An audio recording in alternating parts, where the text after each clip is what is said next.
आई गरीब बेटी के लिए खाना। राहुल, तुम मुझे छोड़कर नहीं जा सकते। अरे आखिर मुझ में कमी क्या है? जैसे तुम्हारी माँ को लड़की चाहिए, मैं बिल्कुल वैसी ही हूँ। सुंदर हूँ, पढ़ी लिखी हूँ और अमीर भी हूँ। देखो पूजा, मैं मानता हूँ कि हमारा रिश्ता पिछले 8 साल से है, लेकिन अब जब माँ हमारे इस रिश्ते के लिए मान ही नहीं रही तो इसमें मैं क्या कर सकता हूँ। मैं भी तुमसे बहुत प्यार करता हूँ, मैं भी तुमसे शादी करना चाहता हूँ, लेकिन मैं अपनी माँ के खिलाफ भी नहीं जा सकता, क्योंकि मैं तुम्हें पिछले 8 साल से जानता हूँ, लेकिन मेरी माँ को मैं पिछले 29 साल से जानता हूँ। अब 8 साल के रिश्ते के लिए मैं अपनी माँ का दिल नहीं दुखा सकता। पूजा बार बार राहुल के आगे गिड़गिड़ा रही थी, लेकिन राहुल था कि उसे पूजा की फीलिंग की कोई कदर ही नहीं थी और वो पूजा को रोते हुए रोड पर ही छोड़कर चला जाता। कुछ ही देर बाद रोती बिलखती पूजा भी अपने घर आ जाती है, जहाँ वो देखती है कि उसके माता पिता हॉल में बैठे उसका इंतजार कर रहे थे। पूजा की आंखें लाल देख उसके पिता रघु पूजा से सवाल करते हैं। पूजा, तुम्हारी इस तरह आंखें क्यों लाल है और चेहरा इतना सूजा हुआ क्यों है? सब कुछ ठीक तो है ना? पूजा अपने पिता की ये बात सुनती है कि इतने में वो दरवाजे पर ही बेहोश होकर गिर जाती है। अब क्या था, रघु तुरंत अपनी बेटी को अपनी गोद में उठाकर उसके कमरे में ले जाता है और थोड़ी देर बाद रघु अपने फैमिली डॉक्टर को बुलाता है। उनके फैमिली डॉक्टर पूजा का चेकअप करते हैं। डॉक्टर, क्या हुआ? सब ठीक तो है ना? चिंता वाली कोई बात तो नहीं ना? चिंता का विषय है रघु जी, दरअसल आपकी बेटी प्रेग्नेंट है और वो भी 2 महीने की। डॉक्टर के मुंह से ये बात सुनकर मानो रघु और कविता के पैरों तले जमीन खिसक जाती है। डॉक्टर अब पूजा को दवाई देकर वहाँ से चले तो जाते हैं, लेकिन रघु और कविता पूजा के होश में आने का इंतजार कर रहे थे। कुछ देर बाद जब पूजा होश में आती है तो रघु और कविता पूजा से सवाल करते हैं। कहाँ तूने अपना मुंह काला करवाया है? अरे मौना, हम लोग इस शहर के सबसे बड़े और रईस इंसान है, लेकिन इसका मतलब ये नहीं कि तू हमारा नाम इज्जत सब मिट्टी में मिला दे। चुप रहो कविता, मुझे पूजा से बात करने दो, जाओ तुम यहाँ से।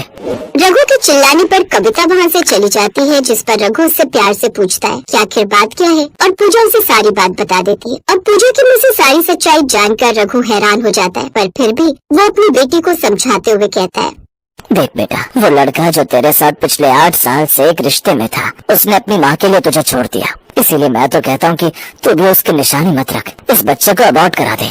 ये कैसी बातें कर रहे हैं पिताजी आप? माना राहुल मुझे धोखा देकर गया है और वो मुझे अपनाना नहीं चाहता, लेकिन इसका मतलब ये नहीं कि मैं अपनी कोख में पल रहे बच्चे को पैदा होने से पहले ही मार दूं। पिताजी, मैं इस बच्चे को जन्म देना चाहती हूँ। पूजा की बात सुनकर रघु कुछ नहीं बोलता और वहाँ से चला जाता है। समय गुजरता है और गुजरते समय के साथ रघु और कविता बार बार पूजा को बच्चा अबॉर्ट करवाने के लिए कहते हैं, लेकिन पूजा हर बार यही बोलती है कि उसे ये बच्चा रखना है। ऐसे ही एक दिन सभी लोग खाना खा रहे थे, तभी कविता अपनी बेटी पूजा के आगे शर्त रखती है। देखो पूजा, तुम जिस तरह इस बच्चे को प्रोटेक्ट कर रही हो, उससे साफ जाहिर है कि हम चाहे कुछ भी कह लें, लेकिन तुम अपना अबॉर्शन नहीं करवाओगी। वो इसलिए माँ, क्योंकि मैं अपने होने वाले बच्चे से प्यार करती हूँ और कोई माँ ये नहीं चाहेगी कि उसका बच्चा इस दुनिया में आने से पहले ही खत्म हो जाए। तो ठीक है पूजा, हम तुम्हें अबॉर्शन करवाने के लिए नहीं कहेंगे, लेकिन बदले में तुम्हें हमारी एक बात माननी होगी। तुम इस बच्चे को जन्म तो दोगी, लेकिन यहाँ नहीं, बल्कि मुंबई के बांद्रा इलाके में। पर उस बच्चे का जन्म होते ही वो बच्चा हम तुमसे अलग कर देंगे। उसकी परवरिश अच्छे से होगी, लेकिन तुम उसे नहीं पालोगी, बल्कि इस बच्चे के बाद तुम वहाँ शादी करोगी जहाँ हम कहेंगे।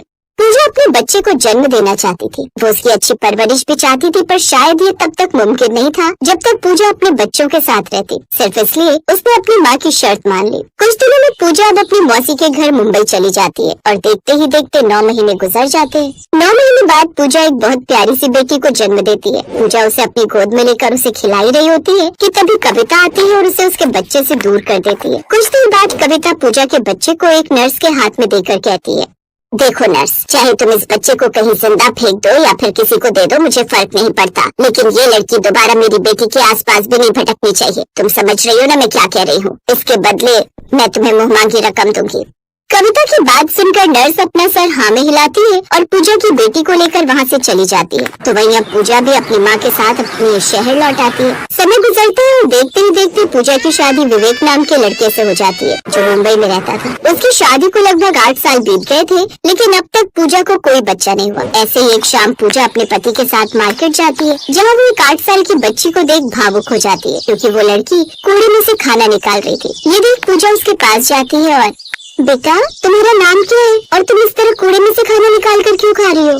आंटी, मेरा नाम नेहा है और मैं स्कूल से खाना निकाल कर खुद नहीं खा रही, बल्कि मैं ये खाना अपनी माँ के लिए ले जा रही हूँ। मेरी माँ बहुत बीमार है और डॉक्टर ने बोला है अगर उन्हें सही से खाना नहीं दिया तो वो मर जाएगी, और अगर माँ मर गई तो मेरा ख्याल कौन रखेगा। मासूम नेहा की बात सुनकर मानो पूजा का कलेजा फटने को हो जाता है और वो उसे तुरंत गले से लगा लेती है। तभी विवेक वहाँ आता है और पूजा को इस तरह देख विवेक उसके कंधे पर हाथ रखकर उससे कहता है, पूजा तुम क्या कह रही हो? तुम ऐसे ही किसी भी बच्चे को गले नहीं लगा सकती। देखो कितनी गंदी हो रही है वो, और वो कूड़े में से खाना निकाल रही है।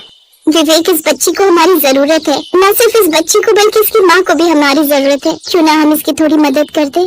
पूजा की बात सुनकर विवेक भी राजी हो जाता है और अब वो दोनों नेहा को एक मॉल में ले जाते हैं। उसके कपड़े बदलवाते हैं और उसको पेट भरकर खाना खिलाते हैं। कुछ ही देर में वो उसकी माँ के लिए खाना पैक करवा कर उसे घर भेज देते। तो वहीं नेहा अपने हाथ में खाना लिए अपनी गरीब माँ के पास जाती है और उसे उठाते हुए कहती है, माँ उठो, खाना खा लो, देखो मैं आपके लिए खाना लाई हूँ।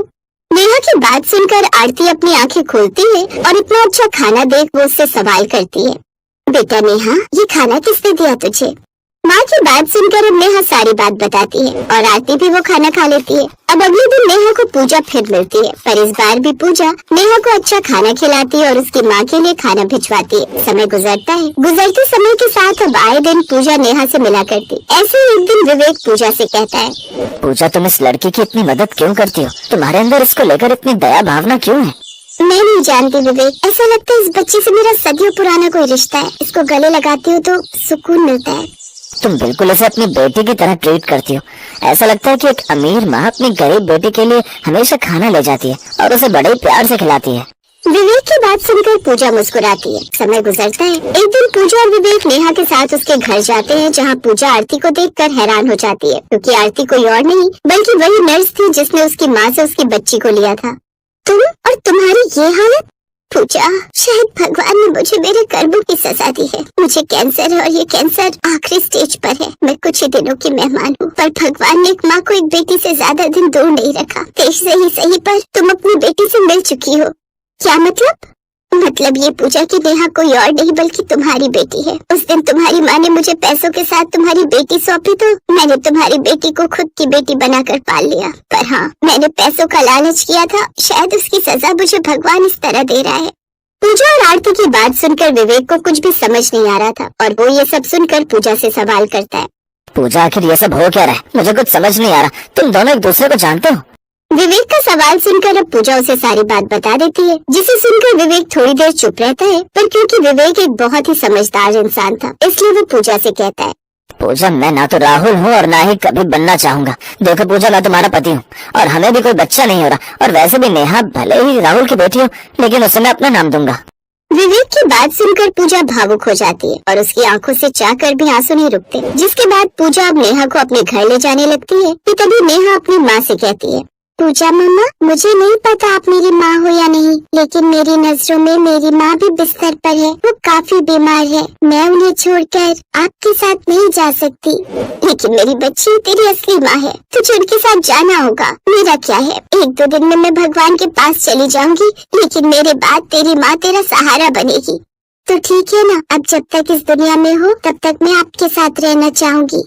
इतना बोलकर नेहा अब अपनी माँ के गले से लिपट जाती है और फूट फूट कर रोने लगती है। समय गुजरता है और गुजरते समय के साथ अब आरती अपना दम तोड़ देती है। इस तरह विवेक और पूजा आरती का अंतिम संस्कार करते हैं और वो नेहा को लेकर अपने घर चले जाते हैं। इस तरह एक पिछड़ी बेटी अपनी सगी माँ से मिल जाती है।